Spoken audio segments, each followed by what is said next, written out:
Hustle culture is the idea that productivity, working long hours, and grinding at the expense of things like personal needs or a social life, all for the sake of money, is very important. People are starting to wake up and realize that most of hustle culture is a scam. Hustle culture is dying. And I think the punchline is not what most people think.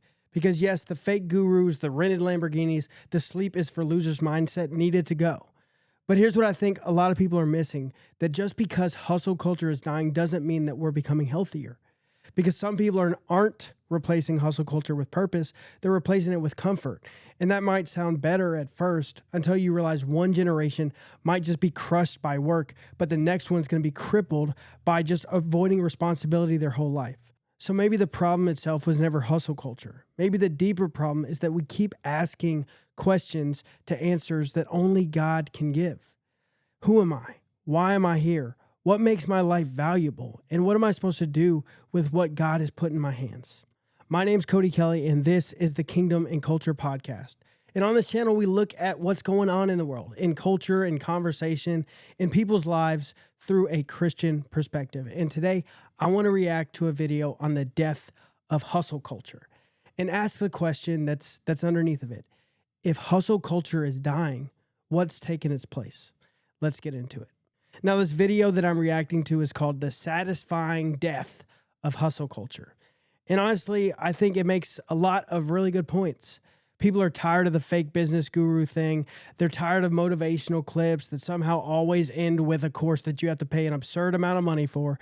They're tired of being told that if they're not rich by 30, then they're behind in life. And I get that.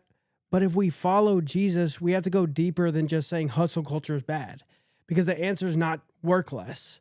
The answer is learning what work is actually for in the first place. So let's start with where hustle culture came from. Let's listen to this clip. Biggest entrepreneurs in the world. It seems like this idea is heavily ingrained in the American education system, and to be fair, it does make sense, especially for Americans. We've been hammered since we were kids with the idea of the American dream, the idea that everyone has the opportunity to achieve a better, prosperous life through hard work, determination, and initiative, regardless of where you start. Ironically, the Wikipedia page for the American dream says that originally, the emphasis was on democracy, liberty, and equality, but more recently has been on achieving material wealth and upward mobility. I could be reaching here a little bit, but I don't think I am, and I think that the idea of grinding until you make it to the top is an idea or a value that's been ingrained in American culture. So obviously, this is nothing new, and it seems to have really taken off with millennials especially. According to Highbrow magazine, there was a time when bragging about 80-hour work weeks, side hustles that bled into early morning grind set routines, and LinkedIn posts celebrating unpaid overtime was a badge of honor. Hustle culture, America's favorite brand of self-inflicted servitude, thrived on the illusion that success was a meritocracy of exhaustion, where working yourself to the bone was the golden ticket to prosperity. And I think a lot of us grew up with some version of that idea. If you work hard enough, you can build a better life. And there is truth in that. A lot of families have been changed because there was somebody that decided, I'm not going to stay where I've been stuck. I'm going to work. I'm going to build something better than the thing that I was handed. And there's honor in that. But somewhere along the way, work hard turned into never stop. And build a better life turned into prove you're not a failure. And that is where it starts getting heavy, because now success is not just something useful. It becomes the thing that you look for peace. Money's not just a tool anymore. It becomes the thing you hope will finally make you feel secure. And I think that's where hustle culture eventually started to feel so exhausting for people. It promised people freedom, but for a lot of people, it just created more anxiety. Because if your worth is attached to how much you achieve, then you can never really rest. And there's always another goal, another number, another person ahead of you. And that's just a brutal way to live. So let's watch this next part. Others have come before Gary Vee singing a similar tune, but Gary Vee's very obnoxious and brash personality captured the internet's attention in a special way. At its core, his message wasn't bad. He said that if you work hard, save your money, sell things you don't need, and grind, you will be successful. There's so many people that are talking shit about how big of an entrepreneur they're gonna be and how much they're gonna achieve, and they don't work on weekends. You know, I worked every Saturday of my 20s. And I talk to 20-year-old entrepreneurs every single day. Lately, I've been saying to them, this Saturday, you're gonna have more time off than I've had in my entire 20s on a Saturday. So before you tell me how you're gonna be bigger than me, start thinking about what you're actually doing.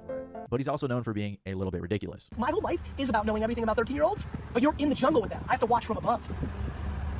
Thank you, man. You're welcome, bro. Regardless, his message is inspiring, and when he isn't saying crazy or extreme things, he may actually be making some good points. Him and others like him have inspired countless hustlers. There was this sense that with massive effort came massive rewards. And the cool thing about that is effort is democratized. Anybody can put in effort. It wasn't about talent, it was about hard work. Here's why they were so successful. A lot of what they would say was true, just mixed in with a lot of random garbage. Tai Lopez isn't wrong in saying that knowledge is an important tool in success. Obviously, you have to know what you're doing, but he doesn't tell you what to read or give you the knowledge himself. He leaves you wondering how you can take your next step. That way, he can sell it to you. The most common trap you'll run into with these sorts of hustle culture gurus gurus is that they will sell you a product, traditionally and most memeably a course. Ironically, if you go to Tai Lopez's Wikipedia page, his career section begins with, in 2014, he created an online business course named 67 Steps to Success, which he described as learning the 67 steps to become a millionaire, how to live a good life, and the grand theory of everything. The course, ironically, was $67 a month. So basically, he started his career selling courses on how to be successful. He had apparently ran some dating sites early on and made some good money, which from what I've seen seem pretty illegitimate. Regardless, all of these gurus try to sell you something. I mean, Gary Vee recently launched his own NFT collection, which, well, we've seen how those usually go. And that's why I think that hustle culture worked for so long.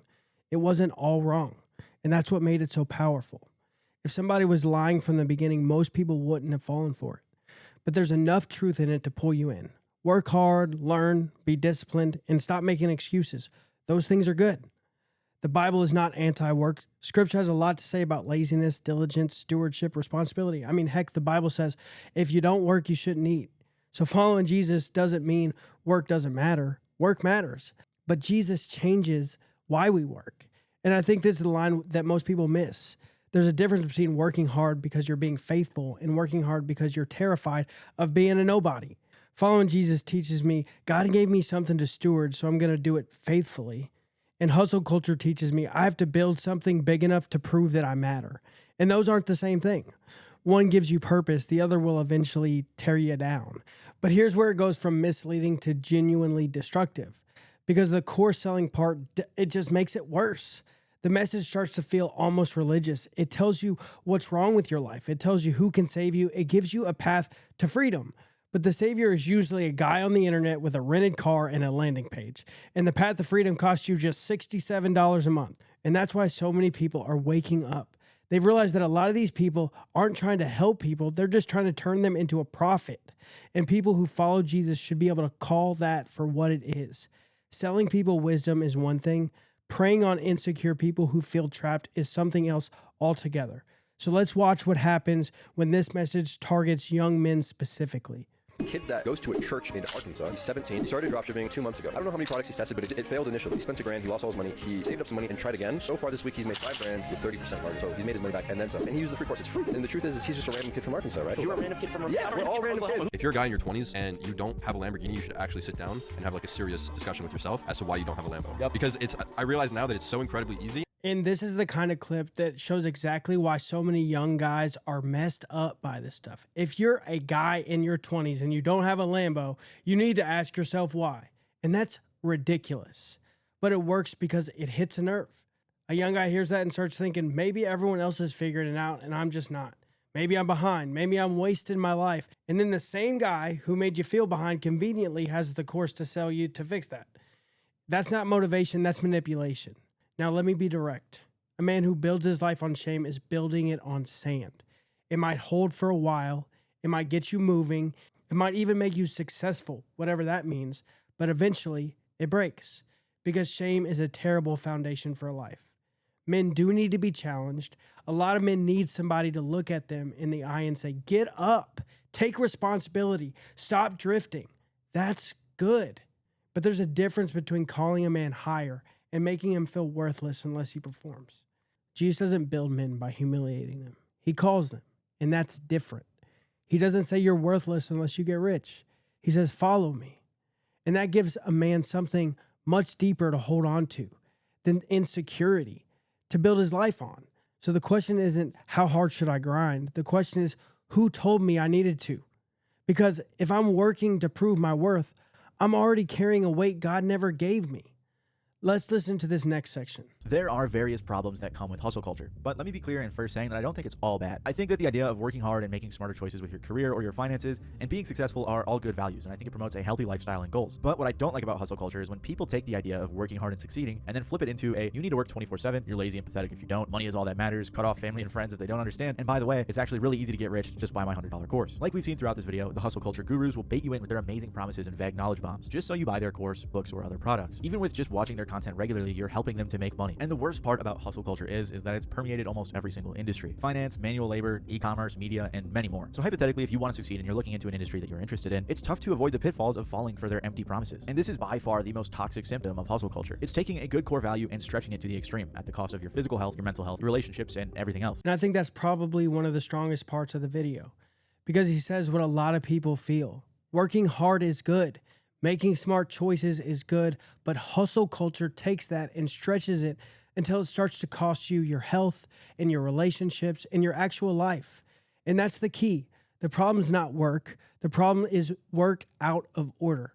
But here's where I think the conversation needs another layer, because some people are tired of hustle culture, that they're swinging to the complete other side. Now, any call to responsibility feels offensive. Any call to discipline feels toxic. Any call to hard work sounds like hustle culture. But that's not true either. The answer to worshiping work is not worshiping comfort. The answer is following Jesus into calling. God gave Adam work before sin entered the world. So work itself is not the curse. Work is good. But work gets twisted when it becomes about proving yourself, saving yourself, or building your own kingdom. And that's when it starts crushing people. And I think this is where both sides get it wrong. Hustle culture says never stop working. Comfort culture says avoid anything that feels hard. But Jesus gives us a better answer. What has God called me to be faithful with? And that changes the whole conversation, because now work is not my identity and rest is not laziness. Work becomes stewardship and rest becomes trust. Let's watch this.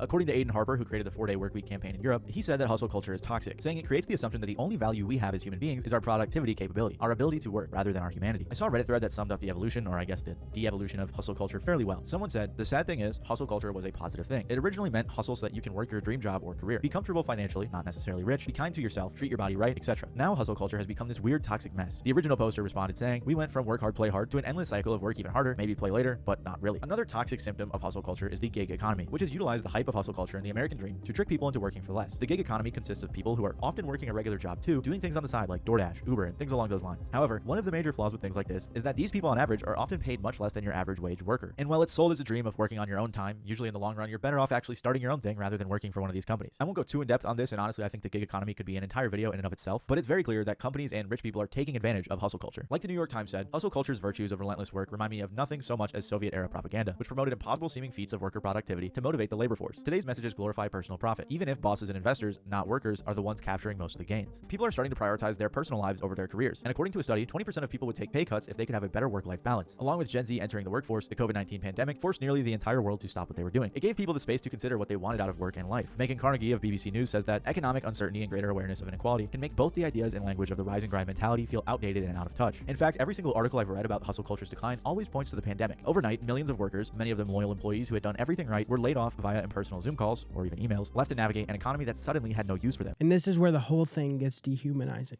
Because after a while, people stop being people. They become output. How much can you produce? How available can you be? How much can you sacrifice before you break? And the world will celebrate that as long as it benefits somebody. Companies love it, platforms love it, gurus love it, but Jesus doesn't look at people that way. You're not valuable because you're productive. You're valuable because you were made in the image of God. Now, that doesn't mean that productivity doesn't matter. It means productivity is not your identity. And I think that's why people who follow Jesus should be able to work hard and rest well. Not because we're lazy, but because we trust God. Rest is not weakness. Rest reminds me that I'm not God.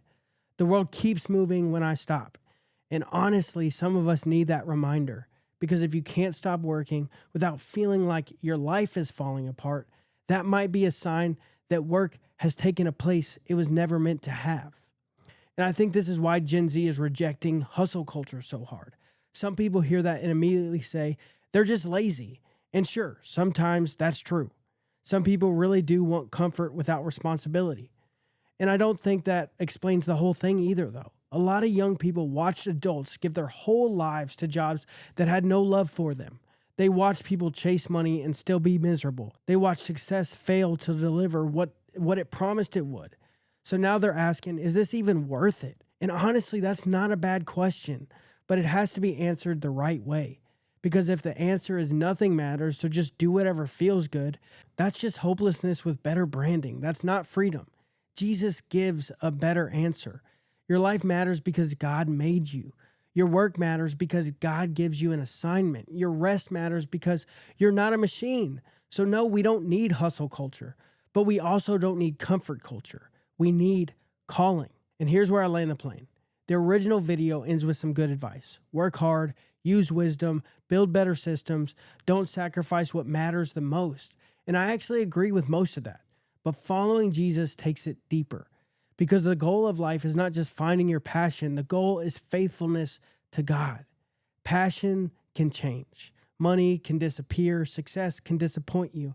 But faithfulness gives your life a foundation. Colossians says, whatever you do, work heartily as for the Lord and not for men. And that reframes everything.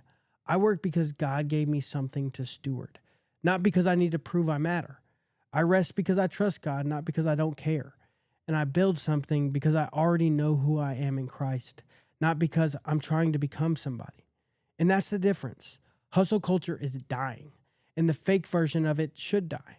The version that says money is your meaning, the version that says burnout makes you valuable, the version that says if you're not rich by 30, you're failing. Let that die. But don't replace it with comfort, because comfort can control you just like success can. One man destroys his life because he never stops working, and another guy destroys his life because he never wants to take responsibility. And neither one of those guys looks like Jesus. Jesus gives us a better way. Not hustle, not laziness, faithfulness. Work because God gave you something to steward. Rest because you trust God enough to stop. Build something, but don't become a slave to what you build. The world says grind until you matter. Then the backlash says feel good. Jesus gives us something better than both of those things. He calls us to follow him. So the question is not just, should a Christian hustle? The better question is, am I being faithful? And that's the question that neither hustle culture or comfort culture can answer. So I want to hear from you. Do you think hustle culture needed to die? Do you think our generation is replacing it with something better or just something easier? Drop your thoughts in the comments. And if this video helped you think through faith, work, success, and responsibility from a Christian perspective, hit that like button, subscribe to the Kingdom and Culture podcast, and send this to somebody who needs to hear it. My name is Cody Kelly. This is the Kingdom and Culture podcast, and I'll see you in the next one.